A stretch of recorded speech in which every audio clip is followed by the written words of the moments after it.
It's here. It's September 21st, 2018, and I'm doing a video tonight on what I'm going to eat today.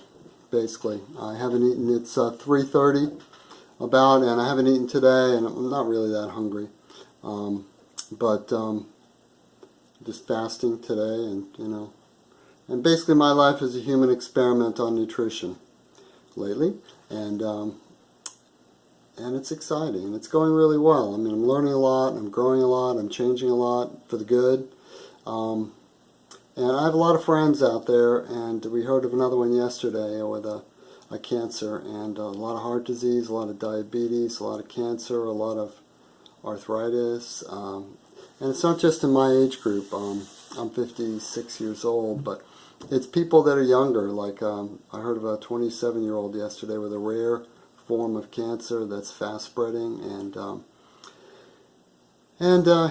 we don't have all the answers. I mean, I'm going to talk about food here, but I don't know what's going to cure so-and-so's cancer or their heart disease, but I do know that these diseases are caused largely by lack of nutrition and toxicity, chemicals, and things that aren't good for your body that come into your body.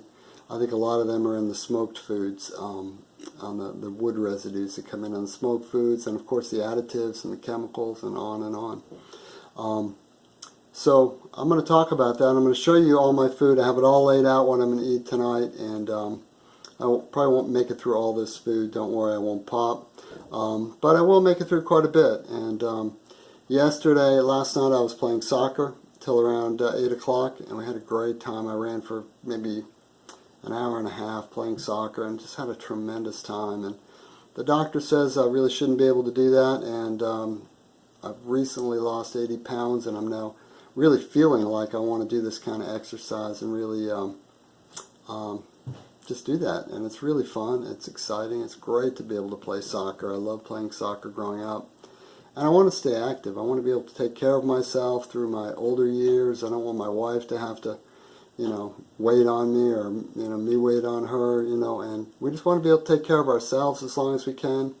And as far as living a long time, it doesn't really bother me. I'm a Christian. I think I'm going to live forever. You may not think that, but that's fine. There's no problem. Think what you want to think, but that's what I believe. And so I don't really worry about living longer. I just want to be able to take care of myself and help people. And the foods I'm going to show you basically fall into the category of they're very natural. They're the foods that I would say God created, as opposed to the foods that man has adulterated. Because the foods that we're getting now are just so processed.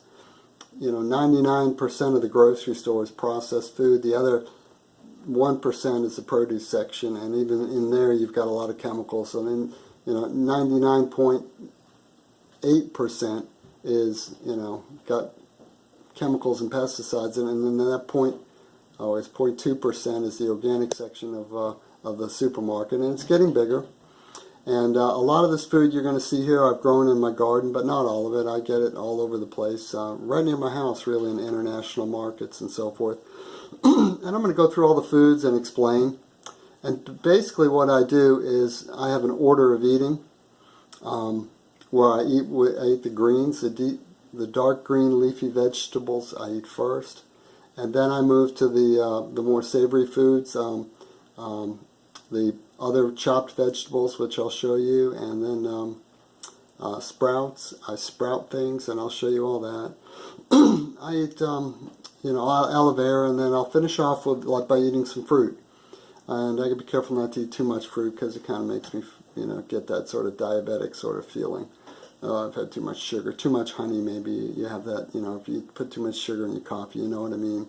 And it's easy to overdo it on that. So So I'm just going to walk you around the kitchen here and show you, and the idea here is not that you eat like I eat. I mean, I'm just trying to learn, and I'm really curious about the different foods, their physiological properties. I'm trying to come up with foods that are curative and performance enhancing. That means you can run faster and jump higher. And at any age, that's good. I mean, you might be jumping off the sofa, or you might be jumping over, jumping over a bar in a track meet with a pole vault or a high jump. So, running faster and jumping higher is good for everyone. So So I will show you the different foods. And so I'll start out here. I'm going to turn the camera around, and I start out with greens, dark green leafy vegetables. So I have a garden, and I'll point the camera out there. I don't know if you can see it, but we just had a glorious rain. I have a big garden. Greens are really easy to grow. If you can grow weeds, you can grow greens because they like a bacterially dominated soil. So just get some seeds, dig an area, keep it away from the deer. And so these are cilantro. I grow that. Kale. You got a lot of good lettuce there. See that? And let's see what else here. I grow Italian dandelion, and I have regular dandelion, and those are really good. So I don't eat until I'm hungry, and I know I'm hungry because I'll eat anything. My appetite isn't selective, so I'll pile down this whole thing of greens like it's nothing. And the important thing with the greens is to chew them really well, and you can feel and taste the salts coming out of the greens when you chew them the way you're supposed to. And so that's the goal tonight, is to chew really well. I'll probably be at my desk. I mean, it takes a long time to eat, like this. And so I'll be at my desk. I'll be doing some work. And so I've got my greens there. And then I've got these store-bought greens. And this is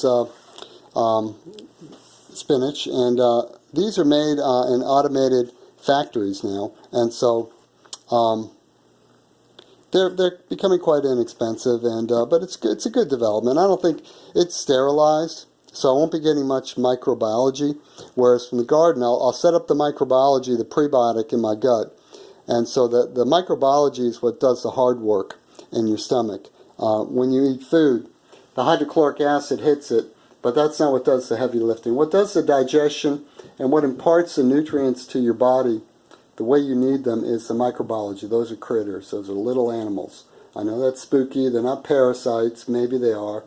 But that's the way it works. And so you've got to seed that. You've got to get that going. And so the garden greens will get that going because they haven't been sterilized.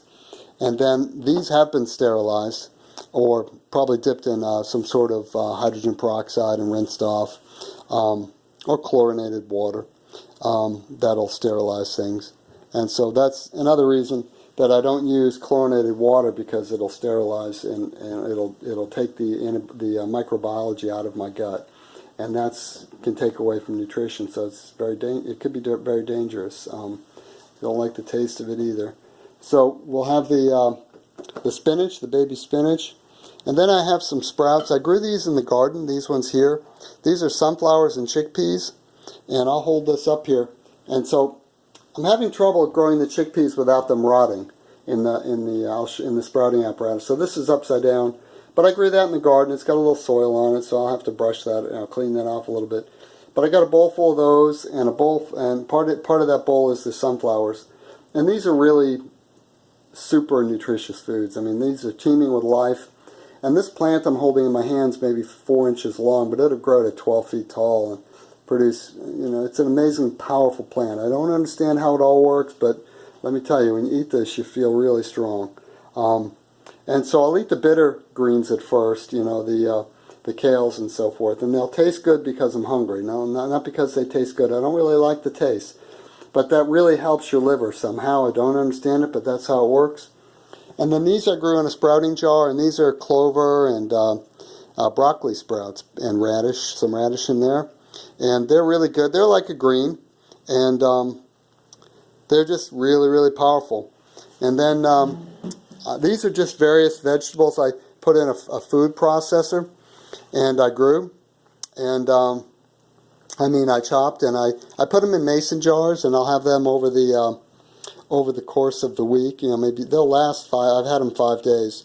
And then these are fenugreek sprouts. Fenugreek is an amazing sprout. It's supposed to do something with hormones, balancing hormones, and all these foods have hormones in them, and they're all raw. And then these are just some sprouts. These are some chickpea sprouts and some lentil sprouts. Lentil sprouts are real easy to do. I don't have any trouble with them, but I'm having a lot of trouble with the chickpea sprouts. I love the taste of them, but after a couple days they get stinky on me, and of course that's not very appetizing. So I'll take you around and show you. I won't take you out to the garden, but I have an outdoor sprouting bed where I just take some sunflower seeds and some chickpeas, and I bury them under a ½ inch of soil and water them. I have a sprinkler out there, and so I'll water them every day or two. And right now we're really being blessed with a great rain, and so we haven't had rain for a long time. So the chickpeas, I'll show you here. I do the chickpeas in a bag, and a sprouting bag you can see in there. If you look up down in there. So these I just put in. You have to soak them for 8 hours when you're first putting them, when you're first doing them. And then these are just an assortment pack, and these are Azuki beans. And then I put them on this rack right here, and those are broccoli sprouts, and these are a couple other kinds of seeds. And then every 8 hours, I rinse them. It's maybe every 12 hours. So in the morning when I wake up, I rinse all the seeds, and then at night when I'm making dinner, like now I've already done it, I'll rinse them again. So that's pretty much the greens, and then so I have some condiments that go with them. So that is called nutritional yeast. It's loaded with it's fortified with vitamin B, and it's not technically a raw food, but it's nutritional yeast. And then this is flax, ground flax, and that's really good for. It's got the healthy fat.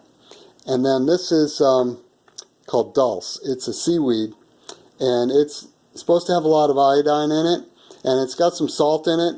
I don't use salt in my diet. I get my salts from my vegetables and from my fruits, and I don't put sodium chloride on anything. But of course, the taste is unbelievable. When you haven't had salt in a long time, that dulse tastes really, really good. And a lot of this is training your body to not eat a high-fat, high-salt diet. So when I eat fat, I want it to be really good fat. So that flaxseed is off the charts as far as the good fats. There's good fats and bad fats, LDL, HDL, but that's the good one, and it's really hard to get in your diet. Now this is sesame seed, and that's supposed to have the highest amount of bioavailable. I don't know if it's bioavailable actually, but the highest amount of calcium of any food. And so, at our age, with osteoporosis, at any age, kids are always breaking bones because they don't have enough calcium. And a lot of the calcium you get in certain foods that are touted for their calcium, like maybe dairy, it's not really bioavailable calcium. So you got that whole issue of what's bioavailable and what's not. But the casein in the dairy has been reported on lately as being not the best thing. So, and you can read T. Colin Campbell's reports on that in his book Whole and the China Study. And then this is aloe vera here. And then these are some supplements that the doctor told me to take for my knee because they want to replace my knee, but at some point, not right away, but so that's I don't really take supplements. I'm just trying to be a good open-minded person here. And then that's that's some kind of cucumber. I don't know what that is. It came out in a package deal. That's a papaya. Papaya is unbelievable for digestion, and if you're an athlete, you want to have papaya before you play a game. Let me tell you, it is unbelievable. Papaya and celery juice, I think, are the two most performance-enhancing foods for right before a game or right before a big workout. And then this is jackfruit here. It's a huge fruit that comes on a tree, and that's jackfruit. These are funny bananas that were on sale at the Asian store. That's a plantain, and it'll be absolutely delicious. They have to be really black and sort of moldy. And then this is a funny banana I've never tried before. There's a pear, a kiwi, a peach, and then these are, I'll come around here, it's easier to see. These are figs that I grow on my tree. Most of these I grow on my tree, not all of them. And then this is just what I collected today. These are they look like baby hedge apples, and they're in the hedge apple family. And they are little mulberries, and hedge apples in the mulberry family. And they have the latex, that oozy white stuff, same as hedge apples. And they taste pretty sweet, and they're good, and I grow them like crazy. I have a huge crop out there. I'll do another video on that.